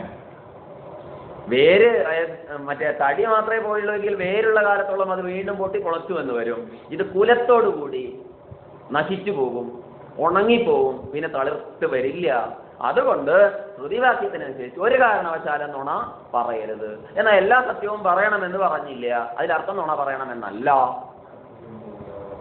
ഞാൻ കണ്ടതാണ്, ഞാൻ കേട്ടതാണ്, അതുകൊണ്ട് അപ്പുറത്തും ഇപ്പുറത്തും പോയി കുശു പറഞ്ഞു യേശനെ കുറിച്ച്, അതല്ല. പിന്നെന്താ, ചില സത്യങ്ങളൊക്കെ പറഞ്ഞാൽ തന്നെ കുടുംബ ബന്ധങ്ങൾ ശിഥിലമായി പോകും, ഇല്ലേ? അതുകൊണ്ട് എല്ലാ സത്യവും പറയണ്ട. പിന്നെ എന്തേ വേണ്ടു? എന്തെങ്കിലും ഒരു ഗുണം ആർക്കെങ്കിലും ഉണ്ടെങ്കിൽ മാത്രം ഉള്ള സത്യം പറയാവൂ. അതും പ്രിയവും ഹിതവുമായിരിക്കണം. രണ്ടും കൂടി അല്ലേ? പ്രിയവും ഹിതവും തമ്മിൽ വൈരുദ്ധ്യം വന്നാൽ പ്രിയത്തെ തള്ളി ഹിതമായത് പറയണം. ഇങ്ങനെയൊക്കെ ആറ്റിക്കുറുക്കി നോക്കിയാൽ അധികം ഒന്നും മിണ്ടാണ്ടാവില്ല. അധികം പറയുന്നവൻ നുണയും പറയുമെന്ന് മറ്റൊരു പ്രകടനത്തിൽ പറഞ്ഞും വെച്ചിട്ടുണ്ട്. അതുകൊണ്ട് ആരാണോ അധികം പറയുന്നത് അപ്പൊ നുണയും പറയും. അപ്പോ വെറും വാക്കുകൾ പറയാൻ സമയം ഉണ്ടാവില്ല. മൗനം വിദ്വാന് ഭൂഷണം. മനനം ചെയ്യുന്നവന് മൗനി മുനി. ബാലാന മൗനം. കുട്ടികളുടെ മൗനം അല്ല അവിടെ പറഞ്ഞത്. അധ്യാപകൻ ക്ലാസ്സിൽ വന്നപ്പോൾ കുട്ടികളൊക്കെ ബഹളം വെച്ചപ്പോൾ പെട്ടെന്ന് അടങ്ങി. ആ മൗനം ബാലാന മൗനം. ആ മൗനം അല്ല അവിടെ പറഞ്ഞത്. മുനി എന്നുള്ളതുകൊണ്ട്. മുനി എന്നുള്ളതുകൊണ്ട് എന്താ പറഞ്ഞത്? മുനീനാം അപ്യഹം വ്യാസ. മുനിമാരിൽ ഞാൻ വ്യാസനാകുന്നു എന്ന് ഭഗവാൻ പറഞ്ഞിട്ടുണ്ട്. അപ്പോ വ്യാസനെ പോലെ മിണ്ടിയവരാരുമില്ല. പക്ഷേ എങ്ങനെയുള്ള പറയലായിരുന്നു? മനനം ചെയ്തവനാണ് മുനി. അതുകൊണ്ട് മനനം ചെയ്ത് കാര്യാകാര്യ വിവേചനം ചെയ്ത ആള് അല്ലേ? അങ്ങനെ ചെയ്തതിന് ശേഷം വേണ്ടത് ഒരു സന്ദർഭത്തിൽ പറയേണ്ടതാണെങ്കിൽ പറഞ്ഞാൽ മതി. അങ്ങനെ പറഞ്ഞു ശീലിച്ചാൽ അങ്ങനെയുള്ള സത്യങ്ങളെ പറയണം. അങ്ങനെയുള്ള സത്യങ്ങളെ പറയാവൂ എന്ന് പറയുമ്പോഴും ആർക്കെങ്കിലും വേണ്ടി എന്തിനെങ്കിലും വേണ്ടിയൊക്കെ പൂർവ്വ സംസ്കാരങ്ങൾ നമ്മെ കൊണ്ട് നുണ പറയിപ്പിച്ചേക്കാം. അവിടെയാ പറഞ്ഞത് ജ്ഞാനി നുണ പറയുമോ എന്ന് ചോദിച്ചത്. തന്റെ പൂർവ്വ സംസ്കാരത്തിനനുസൃതമായി മനസ്സ് പ്രേരിപ്പിക്കുന്ന വിധത്തിൽ അയാൾ നുണ പറയാൻ അല്ലേ? പരാപശ്യന്തി അല്ലെ, മധ്യമ വൈഖരി എന്ന രൂപത്തിലേക്ക് വരുമ്പോഴേക്ക് തന്നെ അല്ലേ, അവിടെ എവിടെയെങ്കിലും ഒന്ന് കുരുകി പോയിട്ടില്ലെങ്കിൽ വൈഖരിയായത് പുറത്തു വരാൻ അനുവദിച്ചാൽ എന്താവും? നുണയും പറഞ്ഞു എന്ന് വരും. പക്ഷെ തന്നെ നിയന്ത്രണം തന്നിലായത് കൊണ്ട് ഞാൻ എന്ത് ചെയ്യും? അങ്ങനെ ഒരു സംസ്കാരത്തിന്റെ തള്ളിച്ച പോലും നിയന്ത്രിതമാക്കും. അങ്ങനെ എന്താവും? നിരന്തരം അയാൾ ആ പ്രയത്നം കൊണ്ട്, അഭ്യാസം കൊണ്ട് എന്തായി തീരും? അതിന് ജയിക്കും. മനസാക്ഷി കുത്തുണ്ടാവും. ഏത്? മനസ്സ് പ്രേരിപ്പിച്ചു മനസാക്ഷി കുത്തുണ്ടാവും. ഇത് പ്രയോജനമില്ല എന്ന് മനസ്സിലായി, വ്യക്തമായി മനസ്സിലായി. എന്നാൽ ദോഷമുണ്ടെന്ന് മനസ്സിലായി. പിന്നെ ചെയ്യോ? ചെയ്യില്ല. എന്നാലും മനസ്സ് അറിയാതെ പറയുന്നില്ലേ? അപ്പോഴേക്ക് വരുമ്പോഴേക്ക് എന്തായി? അയ്യോ ഇനി പറയില്ല. തദർപ്പിത അഖിലാചാരത തദ് വിസ്മരണേ പരമവ്യാകുലത. നാരദ ഭക്തിസൂത്രം. അയ്യോ ഞാൻ പറയണ്ട തോന്നിപ്പോയല്ലോ, പക്ഷെ എന്നാൽ പറഞ്ഞു പോയല്ലോ. മറ്റേക്ക് അങ്ങനെ തോന്നലേ ഇല്ല. അതിനെ ന്യായീകരിക്കും. ഇതല്ല ജ്ഞാനി ചെയ്യുന്നത്. എന്ത് ചെയ്യുന്നു? അയാൾ ന്യായീകരിക്കുകയല്ല ചെയ്യുന്നത്. ഉള്ളിൽ എന്ത് ചെയ്യുന്നു? അതും ജ്ഞാനി രജോ ഗുണിയാണെങ്കിൽ ചിലപ്പോൾ മറ്റൊരാളെ മുന്നിൽ സമ്മതിച്ചോളുന്നില്ല കേട്ടോ. രജോ ഗുണക്കാർ ഒരിക്കലും മറ്റൊരാളെ മുന്നിൽ കുറ്റം സമ്മതിക്കില്ല, ചോദിച്ചു കൊടുക്കാൻ തയ്യാറാവില്ല. അതെ. പക്ഷെ എന്നാൽ ഉള്ളിൻ്റെ ഉള്ളിൽ എന്തുണ്ടാവും? ആലോചിക്കും, ഇനി ഞാൻ പറയില്ല, ഇനി ഞാൻ ചെയ്യില്ല. അത് അയാളെ ഒരു പടി മുന്നോട്ടാവും. നിരന്തരമായ സംസ്കരണം കൊണ്ട് അയാൾ ആരായിത്തീരും? അങ്ങനെ വിജ്ഞാനിയായി തീരുമ്പോ ആ വിജ്ഞാനിയിൽ ഏതുണ്ട്? ആഗാമികങ്ങളൊന്നുമില്ല. എന്നാൽ ജ്ഞാനിയിൽ ആഗാമിക കർമ്മങ്ങളുണ്ട് എന്നാ പറഞ്ഞത്. എന്നിട്ട് ഇവിടെ പറയാണ്, കർത്തൃത്വ ഭോക്തൃത്വ ഭാവമില്ലാത്ത ജ്ഞാനിയെ കർമ്മഫലം ബാധിക്കുന്നില്ലെങ്കിലും ദേഹം അതിന്റെ ധർമ്മം അനുഷ്ഠിക്കുന്നു എന്ന് മാത്രം. അപ്പൊ അത് എങ്ങോട്ട് പോകും? ഉണ്ടെങ്കിൽ അത് എവിടേക്കെങ്കിലൊക്കെ പോണേ. നോക്കൂ, ഒരു കർമ്മം ചെയ്താൽ അതിന്റെ ഫലം ഉണ്ടല്ലോ. നമ്മൾ നാളെ ചിന്തിച്ചു, ഒരു പട്ടി പോകുന്നു, അതിനെ ഞാൻ കല്ലെടുത്ത് എറിഞ്ഞു. എറിയാൻ എനിക്ക് അധികാരമുണ്ട്. കർത്തും അകർത്തും അന്യതാകർത്തും യോഗ്യത എനിക്കുണ്ടല്ലേ? എറിയാനും എറിയാതിരിക്കാനും ഇല്ലേ? എന്താ വേറൊരു പ്രകാരത്തിൽ പ്രവർത്തിക്കാനും ഒക്കെ എനിക്ക് കഴിവുണ്ട്. അതിൽ എനിക്ക് കർത്തൃത്വ ബോധമുണ്ട്, എനിക്ക് ചെയ്യാൻ അധികാരമുണ്ട്. പക്ഷേ പട്ടി പോകുന്നുണ്ട്, ഞാൻ എറിയണം തോന്നി, എറിഞ്ഞു, പട്ടി പോയി, കുട്ടിയായി, അയ്യോ കല്ലേ കൊള്ളല്ലേ, ഇനി പറഞ്ഞിട്ട് കാര്യമുണ്ടോ? കർമ്മം ചെയ്യാനേ അധികാരമുള്ളൂ, കർമ്മഫലത്തിൽ എനിക്ക് അധികാരമില്ല. അല്ലാതെ കർമ്മഫലത്തിൽ അധികാരമില്ല എന്നുള്ളത് പണിയെടുത്തോളൂ, കൂലി ചോദിക്കരുത് എന്ന് പറഞ്ഞതല്ല. അങ്ങനെയുണ്ട് ഗീതാ വ്യാഖ്യാതാക്കൾ ചിലരൊക്കെ പ്രചരിപ്പിച്ചിട്ടുണ്ട്. എന്താ കർമ്മം? ഫലത്തിൽ ആഗ്രഹമില്ല, പിന്നെന്താ പണിയെടുത്തോളൂ, പിന്നെന്താ കൂലി ചോദിക്കരുത്. അതല്ല, പണിയെടുത്താൽ കൂലിയുണ്ട്. എന്താ ദൃഷ്ടമോ അദൃഷ്ടമോ എന്ന് ചോദ്യം, രണ്ടും ഉണ്ട്. നമുക്ക് ദൃഷ്ടമായിട്ടുള്ളതേ വേണ്ടു, അദൃഷ്ടമായത് നമ്മൾ കാണുന്നില്ല. ദൃഷ്ടമുണ്ടെങ്കിൽ അദൃഷ്ടമുണ്ട്, ഇതിനും രണ്ട് ഭാഗമുണ്ട്. എന്ത് കർമ്മം ചെയ്താലും ഈ പറയുന്ന വാക്കുകൾക്കും ഈ കേൾക്കുന്ന വാക്കുകൾക്കും ഒക്കെ ഇല്ലേ ദൃഷ്ടവും അദൃഷ്ടവും ഉണ്ട്. ദൃഷ്ടമായതിലേറെ കേമമാണ് അദൃഷ്ടം. എന്താ പറയുന്ന ആൾക്കും കേൾക്കുന്ന ആൾക്കും ഇല്ലേ, എല്ലാവർക്കും ഇല്ലേ, ഏതായാലും കർമ്മമാണോ അല്ലേ എന്നുള്ളത് വീക്ഷണം പോട്ടെ, എങ്കിലും ഇല്ലേ ഏതിനാ ശക്തി കൂടുതൽ? ഒരാള് ഒരു കാര്യം, നല്ല കാര്യം മറ്റൊരാൾക്ക് പറഞ്ഞു കൊടുക്കുമ്പോൾ, ബാക്കിയൊക്കെ അവിടെ നിൽക്കട്ടെ കേട്ടോ, കർത്തൃത്വ ഭോക്തൃത്വം അതൊക്കെ അവിടെ നിൽക്കട്ടെ, ജ്ഞാനിയൊക്കെ നിൽക്കട്ടെ, ഒരാൾ മറ്റൊരാൾക്ക് ഒരു കാര്യം, നല്ല കാര്യം പറഞ്ഞു കൊടുക്കുമ്പോൾ അഥവാ ചീത്ത കാര്യം പറഞ്ഞു കൊടുക്കുമ്പോൾ ഏതായാലും അത് കേൾക്കുന്ന ആളെക്കാൾ ഗുണം ആർക്കാ അഥവാ ദോഷം ആർക്കാ? പറയുന്ന ആൾക്കാണ്. അല്ല, ഓരോ പ്രാവശ്യവും പറയുമ്പോൾ അത് ഉറപ്പിക്കുകയാണ്, അത് നല്ലതായാലും ചീത്തയായാലും സുഖമായിട്ട് പഠിക്കും, അത് ഊട്ടി ഉറപ്പിക്കും. നല്ലൊരു കാര്യം മറ്റൊരാളോട് പറഞ്ഞു കൊടുക്കാൻ നല്ലതിലേക്ക് അയാളെ പ്രേരിപ്പിക്കുമ്പോൾ സ്വയം നമ്മൾ നന്നാവും. എന്താ നല്ലതിലേക്ക് പോവാൻ സ്വയം നമുക്ക് കഴിയും. കേൾക്കുന്നതിലധികം പറയുമ്പോൾ കഴിയും. പക്ഷേ വിളമ്പാൻ തുടങ്ങിയാൽ കഴിക്കാൻ കൂടില്ല എന്നുള്ള ദോഷം അതിനുണ്ട്. അതുകൊണ്ട് ആചാര്യന്മാരത് പ്രോത്സാഹിപ്പിക്കാറില്ല. മനസ്സിലായില്ല? എന്നാ ഞങ്ങളൊക്കെ പറയാൻ പോവാ, ക്ലാസ് എടുക്കാൻ പോവാ എന്ന് പറഞ്ഞാൽ എന്തുണ്ടാവും? പിന്നെ കഴിക്കാൻ കൂടില്ല. അതുകൊണ്ട് കഴിച്ചതിന് ശേഷം വിളമ്പുകയാണ് നല്ലത് എന്ന് പറയാറുണ്ട്.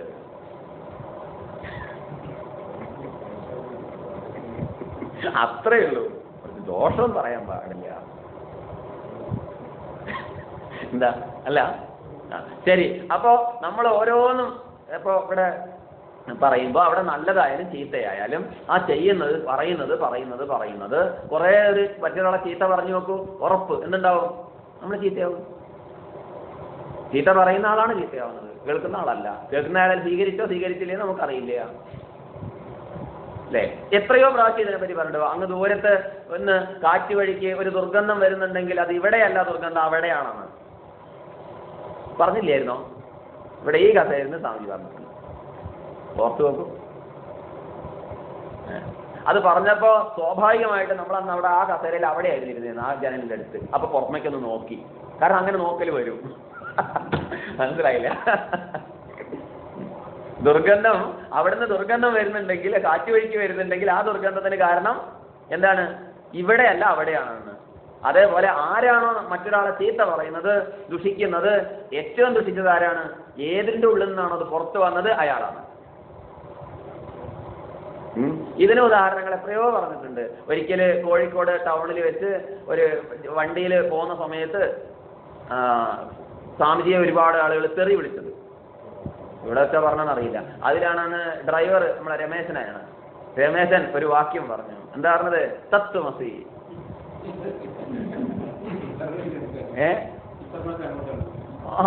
പക്ഷെ സ്വാമിജിന്റെ മുന്നിൽ നിന്ന് ഇയാൾക്ക് ഇപ്പൊ സ്വാമിജിനെ പറയുമ്പോൾ സ്വാമിജിക്ക് പ്രശ്നമല്ല, പിന്നെ ഇയാൾക്കാണെങ്കിൽ ഒരു അരിശം മൂത്തു. കാരണം വെച്ചാൽ ഇത് പറയാതെ വിട്ടു പോകാൻ വയ്യല്ലോ. അപ്പൊ ഇയാൾ എന്ത് ചെയ്തു? ഒക്കെ കൂടി അടക്കിയിട്ട് ഒറ്റ വാക്യം, എന്ത്? തത്വമസി. തത്വം പദങ്ങൾക്ക് ശേഷം അസി ശബ്ദം വന്നാൽ അതാകുന്നു എന്ന് തന്നെ അർത്ഥം പറയണല്ലോ. അപ്പൊ എന്തായി? അല്ലെങ്കിൽ അസി എന്നുള്ളത് വാളാവും, അത് നല്ലതായിരുന്നു, അവിടെ യോജിച്ചായിരുന്നു. പക്ഷെ ഇവിടെ അതല്ല. അവർ തത്വം പദങ്ങൾക്ക് ശേഷം അസി ശബ്ദം വന്നാൽ അത് നീ ആകുന്നു, ഈ പറഞ്ഞതൊക്കെ നീ തന്നെയാകുന്നു. അപ്പോഴും അയാൾ എന്തായി?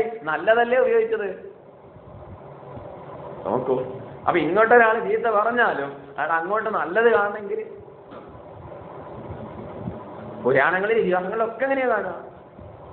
ധ്രുവന്റെ ചരിതം പഠിക്കുന്ന വേറെ ഒരാൾ ഉറപ്പിക്കുക അതാണ്. ഇങ്ങോട്ട് എങ്ങനെയാണോ കണ്ടത് അല്ലേ, സുനീതി എങ്ങനെ കണ്ടത്, സുരുചി എങ്ങനെ കണ്ടു, എങ്ങനെ തന്റെ മകനോട് പ്രേരിപ്പിച്ചത്, നല്ലതായിട്ട് കാണാനാണ് പറഞ്ഞത്.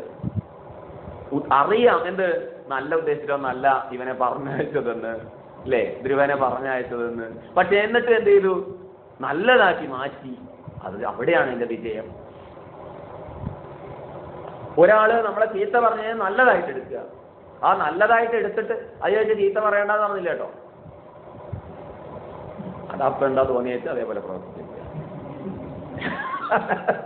അല്ലാതെ പ്രശ്നമാവും. ഒരു മുഖത്ത് അടി കിട്ടിയാൽ മറ്റേ മുഖം കാണിച്ചു കൊടുക്കുക, അങ്ങനെ മാറി മാറി അടി കിട്ടാൻ വിധിക്കപ്പെട്ട ഒരു വർഗമായി ഹിന്ദു മാറിപ്പോയിരുന്നു. അത് പാടില്ല, അങ്ങനെ പറഞ്ഞിട്ടില്ല. അഹിംസയെ തെറ്റിദ്ധരിച്ചു, അതല്ല പറഞ്ഞത്. പക്ഷെ കിട്ടിയാൽ ഒട്ട് വിഷമം ഉണ്ടാവരുത്, കൊടുത്താലൊട്ട് അല്ലേ, കിട്ടിയാലും വിഷമം ഉണ്ടാവരുത്, കൊടുത്താൽ അയ്യോ ഞാൻ കൊടുത്തു പോയല്ലോ എന്ന് ചിന്തണ്ടാവരുത്, ഓടേണ്ടി വന്നാലും പ്രശ്നം ഉണ്ടാവരുത് അല്ലേ, തിരിച്ച് ഓടിപ്പിച്ചാലും പ്രശ്നം ഉണ്ടാവരുത്. രണ്ടും തുല്യാവണം. എന്നാലും ഞാൻ ഓടിയത് മോശമായില്ലേ, ഓടേണ്ട സമയത്ത് ഓടണം, കിട്ടിയ കൊണ്ടുപോലും വേണം. രണ്ടും പ്രാരബ്ധം. പക്ഷെ രണ്ടിലും പ്രശ്നം ഉണ്ടാവരുത്. തുല്യ നിന്ദാ സ്തുതിർ മൗനി സന്തുഷ്ടോ ഏനകൻ. നിന്ദയായാലും സ്തുതിയായാലും ചൂടായാലും തണുപ്പായാലും മാനമായാലും അപമാനമായാലും എന്ത് തുല്യമായി സ്വീകരിക്കാൻ, കിട്ടിയത് സ്വീകരിക്കാൻ കഴിവ് വേണം. അവിടെ എന്നത് ചെയ്യണം എന്ന് പറഞ്ഞില്ല. എന്താണോ പ്രാപ്തം പ്രാപണീയം. എന്നാ ഞങ്ങൾ പോകുന്ന സമയത്തേ അങ്ങനെ വല്ല അക്രമങ്ങൾ വരുമ്പോ എന്തെങ്കിലും ആയുധമൊക്കെ കൊണ്ട് നടക്കാല്ലേ, ഈ പറഞ്ഞ അർത്ഥത്തിൽ വേണ്ട, അത് ചിലപ്പോ മറ്റൊരു ഗുണം ചെയ്യും. അത് വേണ്ട. പ്രാപ്തം പ്രാപണീയം, എന്താണോ അപ്പോ ഉള്ളത്. ഇതാണ് ഒരു സാധകന്റെ ജീവിതം. അപ്പൊ എന്ത് തോന്നിയോ അത് ശരിയായിരിക്കും. അപ്പൊ ചോദ്യം, അത് വേറൊരാൾ പറഞ്ഞു നിങ്ങൾ ചെയ്ത് തെറ്റല്ലേ, അവിടെ തെറ്റ് ശരിയില്ലാണ്. കാരണം എന്ത്, സാധകനാണെങ്കിൽ ജ്ഞാനിയാണെങ്കിൽ വേറൊരാൾ സർട്ടിഫിക്കറ്റ് വേണ്ട അയാൾക്ക്, വേണോ? വേണ്ട, ഒന്നും ആവശ്യമില്ല, ഒന്നും ആവശ്യമില്ല. ഒരിക്കലും ജ്ഞാനി ആളെ കൂട്ടാറില്ല. പോകുമ്പോ ആള് പോവാറുണ്ടാവും കേട്ടോ.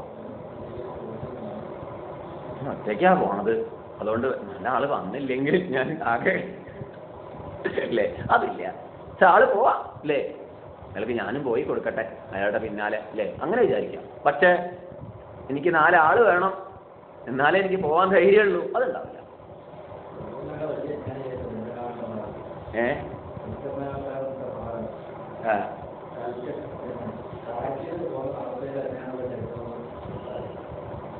ഏതായാലും ഇതിന് വിപരീതമാവില്ല. പിന്നെ നമ്മളെ ദൃഷ്ടിയിൽ നമ്മൾ ചിലപ്പോൾ കണ്ടിട്ടുണ്ടാവും കേട്ടോ. അതുകൊണ്ടാണ് പറഞ്ഞത്, അതിനാൽ കർത്തൃത്വ ഭോക്തൃത്വ ഭാവമില്ലാത്ത ജ്ഞാനിയെ. കർത്തൃത്വ ഭാവം ഉണ്ടെങ്കിൽ ഭോക്തൃത്വ ഭാവവും ഉണ്ട്. കിട്ടിയാൽ കൊടുക്കുകയും വേണം, കൊടുത്താൽ കിട്ടുകയും ചെയ്യും, ഒക്കെ ചെയ്യും. എങ്കിലും 2 ഭാവമില്ല. അങ്ങനെയായപ്പോ കർമ്മഫലം ബാധിക്കുന്നില്ല. അല്ലാത്തവരൊക്കെ കർമ്മഫലം ബാധിക്കുന്നുണ്ട്. അതുകൊണ്ട് ആഗാമി കർമ്മം ജ്ഞാനിക്ക് ബാധകമല്ല, ജ്ഞാനി ദേഹത്തിന് ബാധകമുണ്ട്. തൂക്കട് വരുന്ന ഒരാൾ പറഞ്ഞു, അങ്ങനെയാണെങ്കിൽ ജ്ഞാനിയാണെങ്കിൽ അയാൾക്ക് അസുഖം വരാൻ പാടില്ലല്ലോ. രോഗം വരും, അസുഖം വന്നോളന്നില്ലല്ലോ. അസുഖം വരുന്നിപ്പോ പുറമെ പറഞ്ഞുകൊണ്ട് കാര്യമില്ലല്ലോ. എനിക്ക് അസുഖമാണ് പറഞ്ഞാലും അസുഖമായിക്കൊള്ളണമെന്നില്ല. വ്യവഹാരത്തിൽ അങ്ങനെ പറഞ്ഞില്ലേ, സുഖം തന്നെ. നമ്മളെന്തെങ്കിലും ദുഃഖിക്കാൻ വകുപ്പില്ലാത്തതുകൊണ്ട് ദുഃഖിക്കുന്നില്ല, അങ്ങനെയല്ല. ദുഃഖിക്കാൻ വകുപ്പുണ്ടായാലും ദുഃഖിക്കില്ല. പ്രാരബ്ധം സുഖമായിട്ട് അനുഭവിക്കും. ഒരിക്കലും വായെന്ന് വരില്ല എന്ത്, ഭഗവാനേ എൻ്റെ രോഗം ഒന്ന് മാറ്റി തരണേ, ഇല്ല. കാരണം എൻ്റെ രോഗം മാറ്റാൻ ഭഗവാന് കഴിയാത്തത് കൊണ്ട് എനിക്കേ കഴിയുള്ളൂ. ഇതിപ്പോൾ കഴിയില്ല. ഇപ്പൊ ഇന്നലെ ചെയ്ത കർമ്മത്തിന്റെ ഫലമാണ്, അന്നത്തെ ആഗാമികമാണ് ഇന്നത്തെ പ്രാരബ്ധം എന്ന് തിരിച്ചറിയുന്ന ജ്ഞാനി ഒരിക്കലും അയാൾക്ക് പ്രാർത്ഥിക്കാനൊന്നുമില്ല. ഒറ്റ പ്രാർത്ഥനയുള്ളൂ, പ്രാർത്ഥിക്കാൻ തോന്നരുത് എന്നുള്ളത്. അല്ലാതെ എന്ത് പ്രാർത്ഥന ഉണ്ടാകും? അതുകൊണ്ട് ദേഹം അതിന്റെ ധർമ്മം. നമ്മളൊക്കെ ഇങ്ങനെ പ്രാർത്ഥിച്ചു പോണതാണേ. കാരണം നരകോപാരിധി നടുവിൽ ഞാൻ, നരകത്തിൽ തന്നെ കരകയറ്റണം തിരുവൈക്കം വാഴും ശിവശംഭോ. ഇത് നരകമാണ്, ഈ വേറൊരു സ്വർഗം കിട്ടാനുണ്ട്. അതാണ് പിടിച്ചതിനെ വിട്ട് ഭക്ഷണനെ പിടിക്കാൻ വേണ്ടി നോക്കുകയാണ്. ഇതിലും വലിയ മനുഷ്യജന്മം കിട്ടാൻ ഒരു പുല്ലായിട്ടെങ്കിലും, പുല്ലല്ല മനുഷ്യനായിട്ട് കിട്ടോ, ഇനിയും പറഞ്ഞ് കിട്ടിയതിന് നന്ദിയില്ലാതെ നമ്മളെ ഇങ്ങനെ കഴിഞ്ഞു. കിട്ടിയത് വിനിയോഗിക്കാത്ത കുഴപ്പമാണ്. ചുമലിൽ തലണ്ട് എന്നുള്ള അറിയാം, പക്ഷെ ചുമലിൽ തലണ്ടെന്നുള്ള ബോധം പോയി, ചുമതലാബോധം പോയി. ചുമതലാബോധമല്ലേ വേണ്ടത്? ചുമലിൽ തലണ്ട് എന്നുള്ളത് അറിയാം, അതൊക്കെ നമുക്ക് തപ്പി നോക്കിയാൽ തന്നെ അറിയാം, തപ്പി നോക്കിയില്ലെങ്കിലും അറിയാം. പക്ഷെ ചുമതലാബോധം നഷ്ടപ്പെട്ടു. ചുമതലാബോധം ഉള്ളവർക്ക് എന്തുണ്ട്? ഈ തലത്തിലേക്ക് എത്തിച്ചേരാം, പേടിക്കാനൊന്നുമില്ല. അതുകൊണ്ട് അയാളോട്ട് പ്രാർത്ഥിക്കൂല. ആദ്യ തലങ്ങളിൽ പ്രാർത്ഥിച്ചാലും പ്രാർത്ഥനകളൊക്കെ ഇല്ലാതായി ഇനി പ്രാർത്ഥിക്കാൻ ഭഗവാനെ തോന്നരുതേ എന്ന് പറയും.